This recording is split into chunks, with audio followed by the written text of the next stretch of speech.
بسم اللہ الرحمن الرحیم۔ شروع کرتا ہوں اللہ تعالیٰ کے نام سے جو بڑا مہربان نہایت رحم والا ہے۔ نذیر اکبر آبادی کی نظم تسلیم و رضا کا خلاصہ۔ نذیر اکبر آبادی کی نظم تسلیم و رضا کا خلاصہ بہت اہم ہے۔ نظم تسلیم و رضا 11ویں جماعت سرمایہ اردو میں موجود ہے اور board of intermediate and secondary education کے امتحانات میں وقتاً فوقتاً شامل ہوتی رہتی ہے۔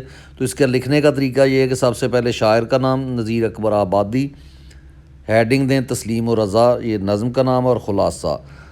جو لوگ فقر اختیار کرتے اور جیتے جی مر رہتے ہیں وہ کبھی دکھی نہیں ہوتے، ان کی زندگی کا تمام معاملات خوشی خوشی طے ہو جاتے ہیں۔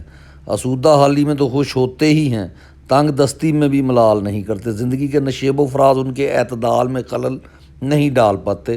سچ ہے اللہ تعالیٰ کے طالب ہی مرد ہوتے ہیں، فقیر من مانی کا قائل نہیں ہوتا، بلکہ جہاں رکنے کا حکم ملا وہ رک جاتا ہے، اور جب گھر چھوڑنے کا حکم ملا تو بے گھر ہو جاتا ہے۔ اس کی منزل کا تعین اس کا ہادی کرتا ہے۔ ایسے لوگوں کے لیے پیوند لگی کملی اور قیمتی شال میں کوئی فرق نہیں رہتا، ان کے پیش نظر قرب الہی یعنی اللہ تعالیٰ کی قربت کا حصول ہوتا ہے۔ اگر مالک نے ان کے لیے غم کو پسند کیا تو غم ہی پسندیدہ ٹھہرا، کھانے کو کم ملا تو اسی پر شکر گزار رہنا فقر ہے۔ مصائب ان گنت ہی کیوں نہ ہو، اللہ کے طلبگار کے لیے ہر مصیبت قرب کا ایک اور بہانہ ہوتی ہے۔ سالک کے لیے زندگی اور موت کے معنی میں کچھ فرق نہیں رہتا، گردش ماہ و سال بھی ان پر گراں نہیں گزرتی، یعنی بوجھ نہیں لگتی، ان کے دن رات خوشی اور غمی سے نا آشنا ہوتے ہیں۔ اللہ تعالیٰ کے لیے کے طلبگار عجیب لوگ ہوتے ہیں جو عجیب ڈھنگ سے زندگی بسر کرتے ہیں۔